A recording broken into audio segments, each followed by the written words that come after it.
It gives me great joy. Love, joy, hope.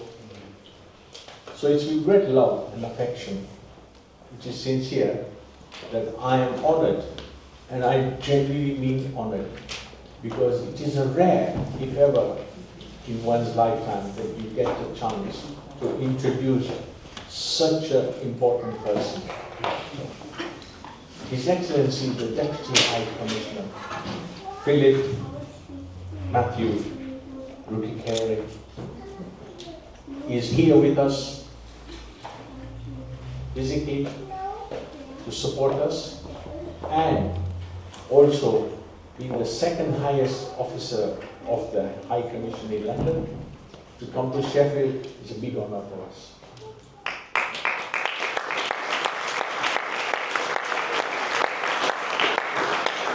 And you not only came to officiate, really. You actually came, in addition to officiate, you really came early. You were the first to arrive. You need not have come, but you came early, all the way from London, and you mixed and mingled with everybody.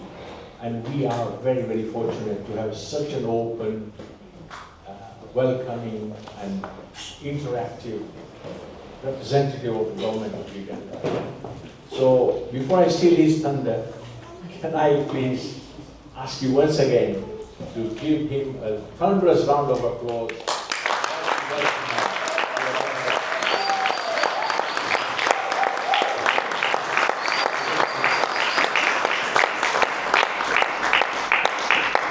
Your Excellency, we are eager to hear your words. Thank you, Dr. Manoj.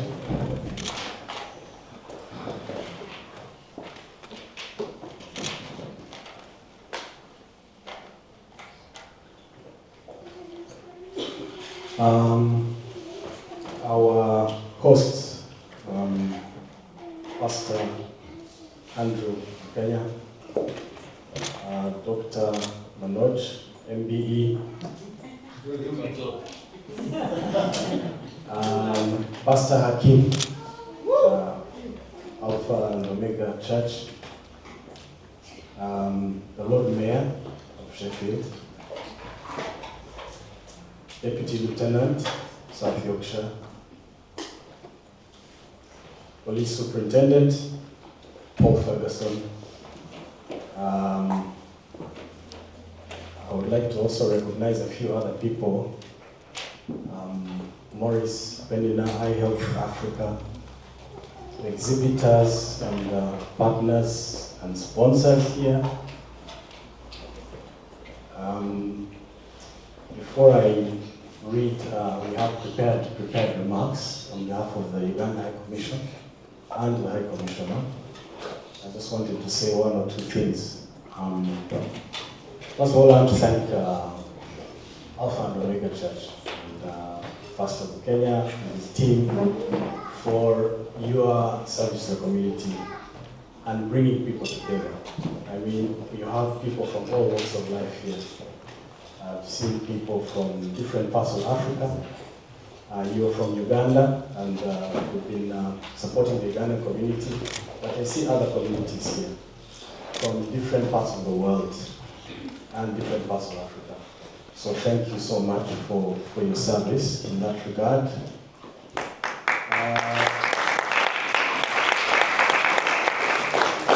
I also wanted to pay respects to Dr. Manoj Joshi,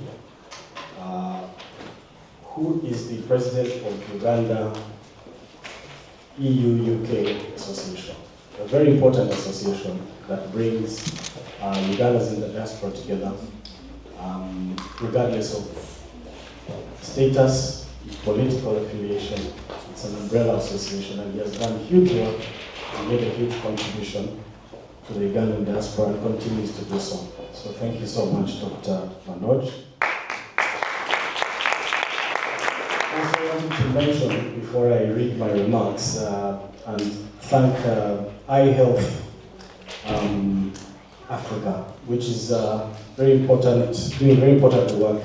Recently, an engagement with Moorfield hospital in London to support eye health in Uganda and Africa.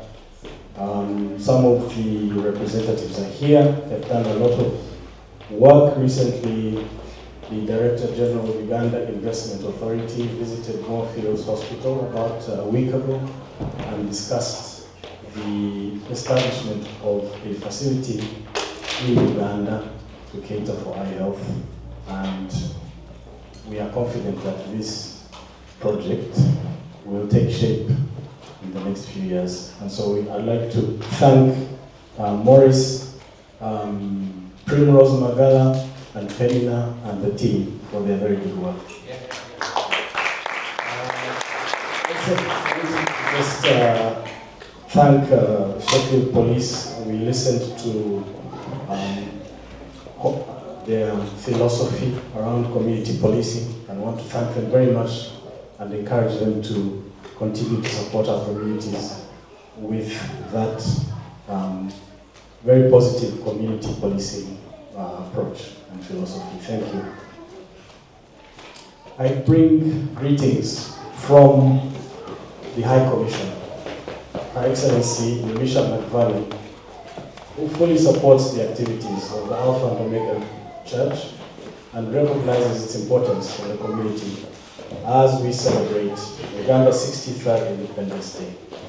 The theme for this year's Independence Day is a reason to double our efforts in sustaining a united and progressive nation.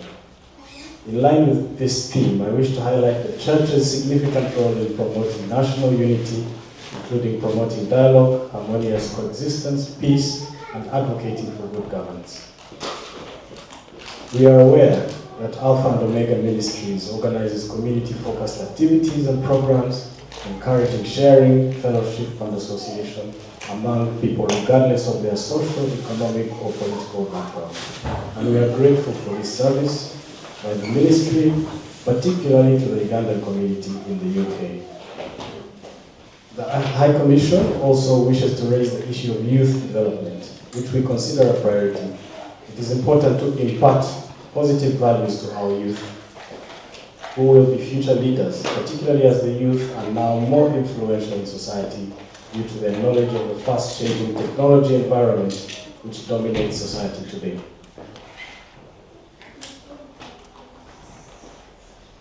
Alpha and Omega Ministries imparts a spiritual and cultural grounding to our youth, which provide them with a value system to support their endeavors in society. Values such as respect for elders, spirituality, humility, politeness, integrity, and community spirit will differentiate Ugandan youth and give them an added advantage in their endeavors in society. And we thank Alpha and Omega for their contribution in this regard. I want to take this opportunity to highlight some of the key activities of the Uganda High Commission for the information of the attendees here. Under the High Commission's consular mandate, a mass enrollment exercise for the new Uganda National ID was carried out in September at the High Commission in London and in Manchester, in conjunction with NIRA Uganda officials. The response was very positive, with approximately 2,000 applicants being enrolled over 2 weeks. The new national ID features added security features and is important to be able to carry out economic activities in Uganda. Staff at the High Commission remain available to carry out national ID enrollment. In addition, issuance of passports has been further improved with the introduction of new mobile passport machines, and visa services continue as normal. I also take this opportunity to inform you of the recent visit to the UK of Right Honourable Robina Nabanja, Prime Minister of Uganda, which took place between the 1st and 3rd of October and was initiated and facilitated by Dr. Manoj Joshi and the Uganda High Commission. Thank you, Dr. Manoj, for your very important work. The Prime Minister engaged UK-based investors and diaspora associations and communicated progress and status of Government of Uganda's socio-economic development programs, and also had interactive sessions with the groups to understand their issues and concerns. She also had the opportunity to have a productive engagement with global health partnerships, which is key to health sector partnerships between the NHS and hospitals in Uganda. The Prime Minister was accompanied by the Director General of Uganda Investment Authority, who had important engagement with the diaspora and investor groups. We are confident that the visit will result in progress on UK diaspora issues and will also result in increased trade and investment between Uganda and the UK. Going forward, the High Commission will continue to engage the diaspora with the aim of harmonizing the groups towards common economic development objectives, preferably under an umbrella association. With support of the Ministry of Foreign Affairs and IOM, a diaspora skills mapping exercise has commenced, and the High Commission is arranging for more consultative engagements in the near future to achieve a clear roadmap. We take this opportunity to encourage Ugandans resident in the UK to attend the second Diaspora Convention, scheduled to take place in December this year in Kampala, and inform you that registration for the convention has already commenced. The High Commission will also continue to seek opportunities to increase trade and investment between the UK and Uganda in a number of areas. We will be informing you of opportunities to showcase Ugandan products and services at events in the UK in the areas of fresh produce, coffee, technology, and culture, among others. In conclusion, to Alpha and Omega Ministries, we applaud your efforts and commitment to support our community, both spiritually and otherwise. May your passion continue to transform lives. Thank you for providing the Uganda High Commission with the opportunity to be part of this celebration today, and for the opportunity to share about how we can continue to work together for our communities. I thank you.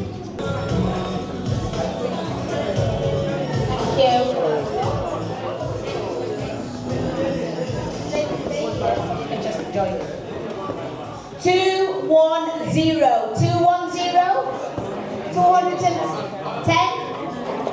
210, yeah? Oh! Your own police officer.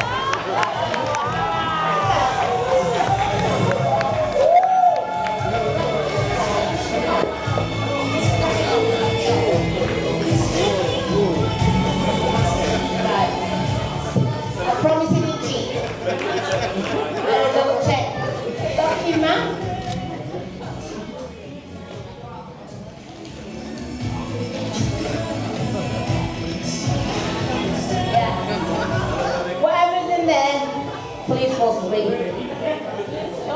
One more. Dig deep. Oh, okay. Upper yeah. The girl of Bradford is not winning. Alright. What have you got for 163. 163. Oh, look at that smile.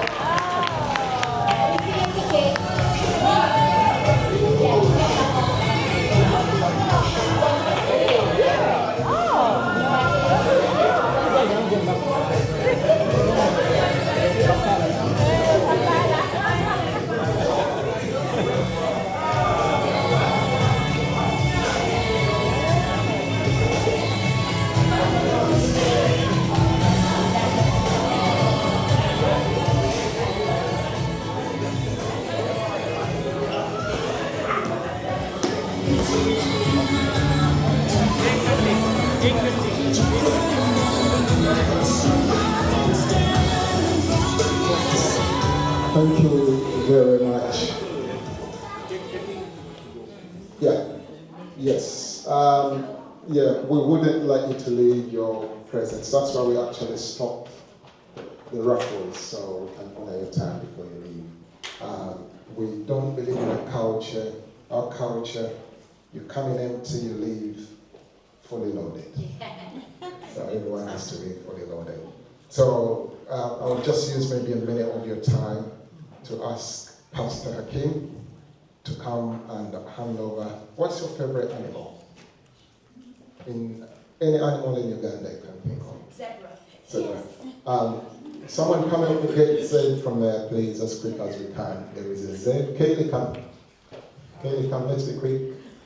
Pastor King, please, I'd like to give you the honor to hand over the presents to get Zed on there. Deputy Lieutenant, what's your favorite animal? Hopefully it's the tiger. Tiger. Right, give me a Z. So someone else, another animal.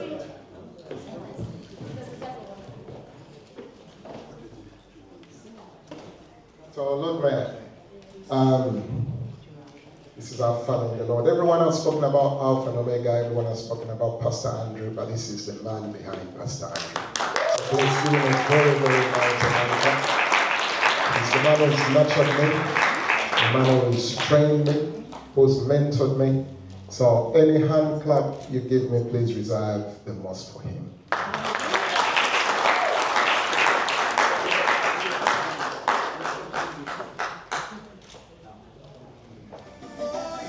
Thank you. Thank you. Thank you very much. It really, as a person who loves community, networking and engaging with other people, it's been wonderful. It's been a good day having all those dignitaries together in one house. The preparations were not that easy, but we finally done it. And having you around African Voices platform is an icing on the cake as well. So it's great. It's lovely. And how has the Ugandan community, in your view, over the years really, how has it evolved as far as you're concerned? And what makes it more significant now that you're celebrating the 63rd anniversary? I think community cohesion between us as Ugandans is becoming better and stronger, because up north we used not to have this in Sheffield, but we do have communities from, some have come from London, some have come from Birmingham, some have come from Manchester, and mainly some are from Sheffield. So linking that community and connecting with that is heartwarming. Amazing to see the different, people from all different walks of life coming together. It's amazing. Right, lovely.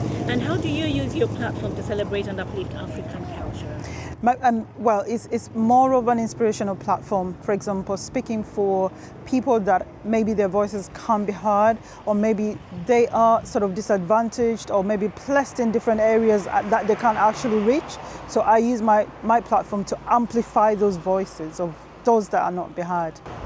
Great. And lastly, who or what inspires your journey as First Princess? First of all, I inspire myself.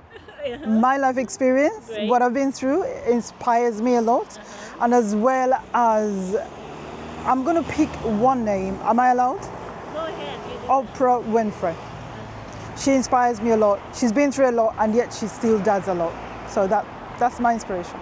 DL stands for Deputy Lieutenant, and it's an honorary position in the gift of the Lord Lieutenant of any county within the United Kingdom to appoint his or her deputy.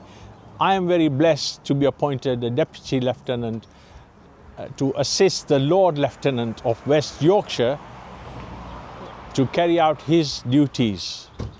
And that is what DL stands for, Deputy Lieutenant. That's lovely. So we're actually privileged that we have you as well in the African community, and more specifically in the Ugandan community as co-organizer of today's event. I was wondering if you could say something about how this celebration impacts the broader African community and specifically the Ugandan one. Thank you very much. That's a brilliant question. The reason why we celebrate the independence of Uganda or any country is because we want to pay homage to all the freedom fighters who sacrificed to make the country independent. And secondly, we want to continue to celebrate their memory, but also inspire younger people to know where they come from, especially living outside the country. So remember your culture, your heritage, your languages, and your food and drink, so that they continue the legacy of the country and also it's an opportunity to relate back to the country, to give back. We are now prospering here, so let us enable our counterparts and our brothers and sisters back in Uganda to achieve the same ambitions. And Uganda is called the Pearl of Africa for nothing. It is called the Pearl of Africa because it's blessed with the richest of minerals, the abundance of fresh fruit and vegetables and fertile soil. So it's blessed with the best climate in the world. It's on the equator. It's got rich volcanic soil. It's got abundance of minerals, fresh water lakes and rivers, plenty of food. Look at the beauty of the mountains and the forest, but also the animals. So where in the world will you find such a country? And I'm of multiple heritage, so I'm mixed heritage. I'm Indian by origin, born and brought up in Uganda, third generation, but living in the United Kingdom for last 54 years. And if I had a choice, I would live in Uganda because the climate is wonderful. No snow, no winter, it's constant sunshine, regular temperature. The food is plentiful, it's tasty. The country is beautiful. You got mountains, you lakes, you got forests, you got everything there. So why would you want to live anywhere else? And also the beauty, I'll just tell you, it's got under his presidency, under His Excellency, the President of Uganda, General Museveni, the country is stable. It's safe, it's secure for investment, it's safe for businesses to grow and invest, which will create wealth. It's also poised for big riches that we have, oil and gas, lots of discovery of gold, and also rare minerals. So country is the youngest population in the continent of Africa. So the young people have got a lot of opportunities to create jobs and employment if people invest and create value. Because things like coffee and cotton and sugar and tea, we need to start processing and adding value rather than just sending. For example, coffee to buy, it costs $2. But when they resell it, it's $32. So $30 of added value is lost to Uganda. So we want to bring that part of that back to Uganda. Yeah, and how is one of the strongest things you talked about today is the role of the diaspora and how Ugandan diasporas will be having another convention at the end of the year. Yes. So what is the messaging around that to the Ugandan diaspora community and their role across Uganda and the UK in contributing to that economy? So as I mentioned, $1.4 billion per year are contributed to the economy by the diaspora living worldwide. But if they are harnessed, if you can see, if the economy is growing tenfold by 2040 to 61 million to 500 billion, if the diaspora contribution goes from 1.4 billion to 14 billion, what difference will it make? So how can that happen? Is to engage the community, make them aware of how to invest. The investment is safe. The investment that they make, they can bring it out without any problems. They can also bring out the profits as long as they pay the right amount of tax. So the opportunity is there for the diaspora to contribute, and because they are all successful. So let's not be selfish and let's not say, oh, I'm okay, I don't care about what's happening in Uganda. We do care. We are loving, we are honest, we are warm, welcoming people. So that's what life is all about. It's important for us to celebrate the full diversity across South Yorkshire. And it's wonderful to be here to think about the independence of Uganda. And what was really wonderful today was to learn about how the heritage is being passed down through the generations, that children and young people are learning about their Ugandan heritage, and it's very, very important for us to see that happening and to enjoy the richness that all the diverse communities in South Yorkshire bring to us. Thank you. I was listening to you talking about the role that you play, but could you just explain it a little bit and tell us about one of the projects maybe that really gives you the wind beneath your wings? Yeah, oh, a lot actually. I love going to the remembrance services. The citizenship ceremonies mean an awful lot to me. That's another real celebratory day. But I think probably one of the ones which comes to mind today, particularly having seen all these volunteers here and the fabulous work that they're doing in the communities, is the King's Award for Voluntary Service. And I happen to be an assessor for that, and it's an equivalent to an MBE but for an organisation which has a real strong balance of volunteers against paid workers, and about the wonderful contribution that they make in our community. So we're asked as DLs to go out and assess an application from organisations, and it takes me into some wonderful grassroots organisations where I see the most amazing work. Every single one of the organisations here potential applicants to that. So it was really coming to my mind as I was listening to the people speak today and going around the stalls. Yeah. That's really inspiring. I was wondering if you could tell us a bit about the actual role that you play. What is your job? My actual job, or as a DL? As a DL. Well, it's not a job. It's an honour, an award that has been given to me that was requested by the Lord Lieutenant. 3 Lord Lieutenants ago, actually. I've been doing it for that time, and we're asked to support the Lord Lieutenant in the work she does and be sort of her eyes and ears around the county. So if we hear about great organisations or some super work that's going on, we would pass that information on to her so that she can take it nationally and talk about how great we are here in South Yorkshire.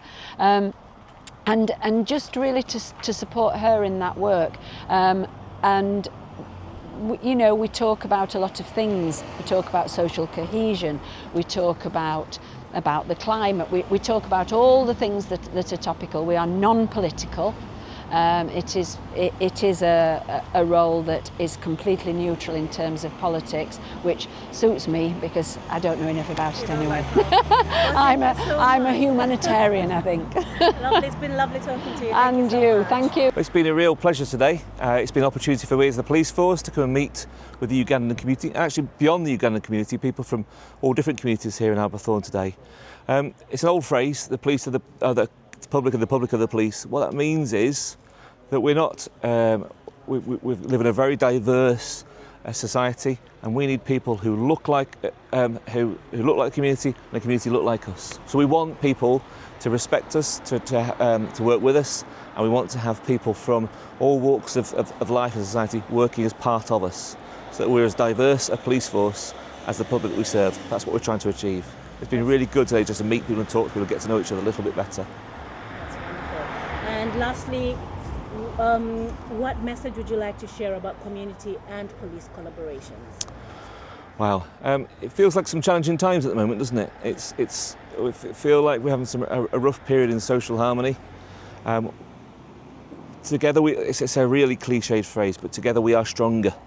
When we come together like this, we drown out hate, and we demonstrate all that faith, that optimism, that positivity that the world should all be about, and that's what I think today we've had a little bit of contribution towards that.